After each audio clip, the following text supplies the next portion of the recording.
why you don't like yourself so much. So the opposite of self-love is dislike, self-loathing, hating yourself, beating yourself up all the time. The opposite of self-love is mean thoughts and mean things that you do to yourself. And so I think we would be missing the point if we don't talk about why it is so hard to love yourself and why it is so hard to think kind things about yourself. The very first thing to start off with here is just the acknowledgement that our thoughts create our feelings. Our thoughts create our feelings, which ends up then creating our actions based off of those feelings. Because let's face it, most of the time as people, we want to think that we're these logical beings. These people who are making very logical decisions and very smart choices, and we're doing things in a way that makes sense. Wrong. Most of the time as humans, we are making emotional decisions. We are making decisions based off of how we feel. Do we want to do something or do we not want to do something? That's why it's so hard to go to the gym at 5 a.m. because most people don't want to do it. Most of the time you don't feel like it, and you have to get past the hurdle of feeling like it in order to go. You either have to get into the habit of it and have that be your wake-up time naturally, or you need to have the determination to do it and get past all of those impulses that are saying like, no, don't take me to the gym, it's 5 a.m., I want to stay in bed. You have to get past all of that. And so again, most of the time we like to think that we're these logical beings, but most of the time we're actually not. We're making decisions based off our feelings. So our thoughts create our feelings, and our feelings help dictate our actions, and our actions are what then lead to our results. And so if you are thinking bad things about yourself, if you look in the mirror and you decide you don't like how you look, or things would be better if you just had better skin, if you just were 5 pounds lighter, if you had more muscles, if you had better clothes, or if you thought to yourself, if only people liked me more, if only I was more intelligent, if I was more charismatic, more elegant. But whatever it is, it's all starting from a thought that you have about yourself, a belief that you hold, a comparison of yourself to somebody else. And so the reason why you're feeling so bad about yourself is because you are thinking these thoughts about yourself. This is why mindset is so important when it comes to self-love.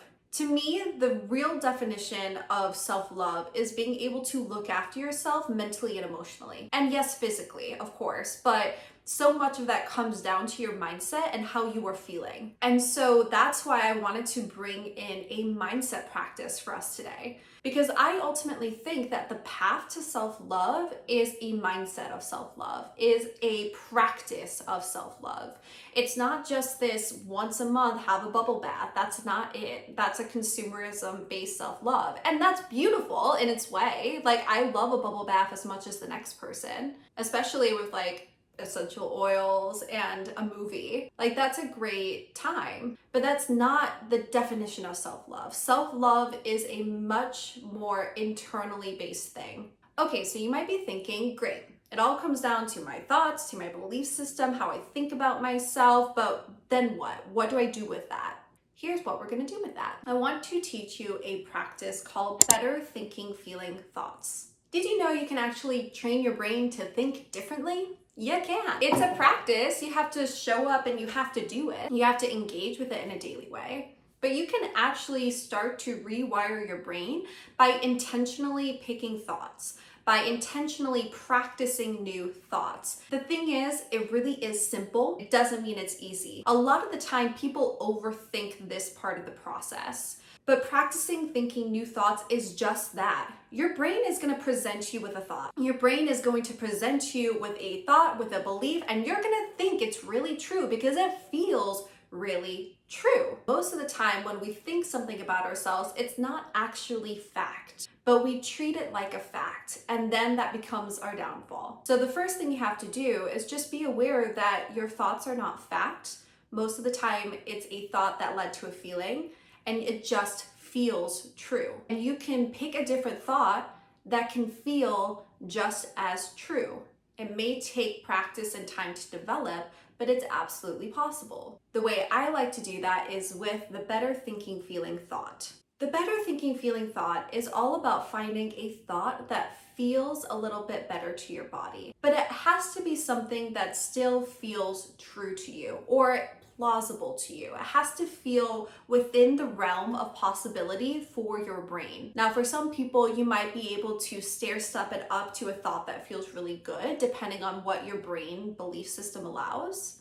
But for some of us, we might just need to hang out in the neutral thought for a bit. The thought that doesn't have a charge, either positive or negative. The thought that is just what it is. And by hanging out there, we give our brain the opportunity to just start to adjust to the new belief system that we're trying to cultivate. I find one of the best ways to go through this practice is by example. And so I'm gonna give you an example of thoughts that I really struggled with in the past. So in the past, I had body dysmorphia. I still do to some degree. And that's because I used to struggle with a eating disorder. And the thought that kept happening in my head was, I'm not skinny enough. I'm not beautiful enough.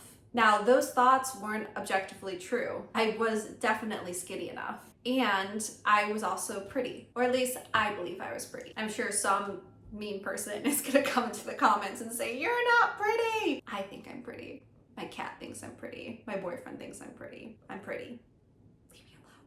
But in all seriousness, I really had this belief that I was not beautiful and that no one was going to love me. Now, at that time, if I were to try and jump to the belief that I am stunningly beautiful, I'm a supermodel, and everyone loves me, that would be a very big jump for my brain to make. It would not have really been possible. I might have been like, I am this way, doing all of the affirmation work, but my brain didn't believe it.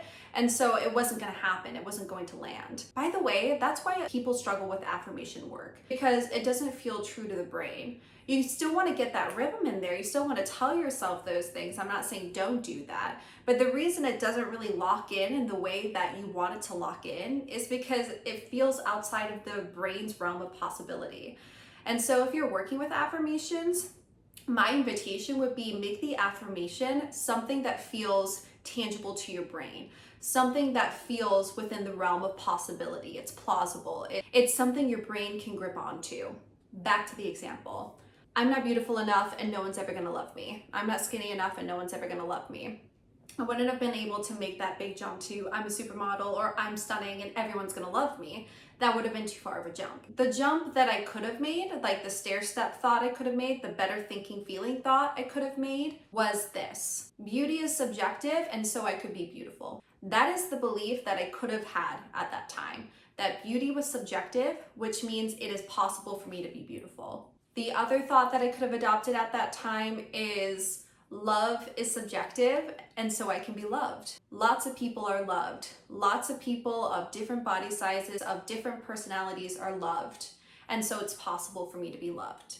That is the thought that my brain would have been able to adjust to. And once I hung out there for a bit, once I got comfortable with that thought, I could then start to move up to a better thinking, feeling thought. I think that this part of me is beautiful, and I think I could be loved for this part of me. I think my hair is beautiful, and I think that someone else could love my hair. I think my body is beautiful, and I think someone else could love my body. And you can stair step it as much or as little as your brain needs until your brain starts to adopt these thoughts that feel a little bit better. Or at least the thought that feels neutral, the thought that doesn't have a charge either way, a thought that you can really look at as objectively true, such as beauty is subjective. But if you really want to cultivate self-love, you have to get your mind on board.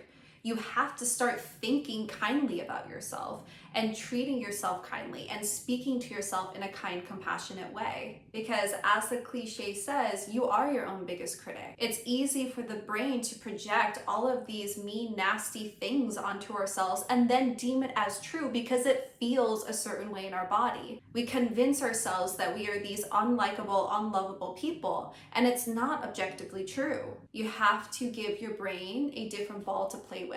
You have to get your brain on task to thinking a different way. And this does take practice. You can't control the first set of thoughts that come into your head, of course not. But you can choose what you do with them. You can choose to intentionally think something different, to get that rhythm and get that pattern into your brain. That is a choice.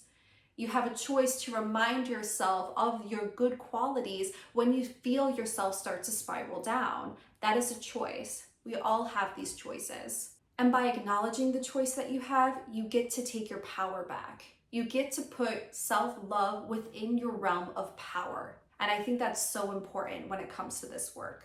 As always, if you have any questions, drop them in the comments. And if this is your first time stumbling upon me, my name is Lucy Price. I'm a relationship coach, and this channel is all about creating incredible relationships with yourself, others, and with life. And so if that sounds good to you, if that sounds up your alley, I hope that you'll subscribe. And if you really want to see more of my content, which I hope you do, I hope you'll hit that notification bell so you can get alerted when the next video drops. Thanks for watching, and I'll see you in the next video.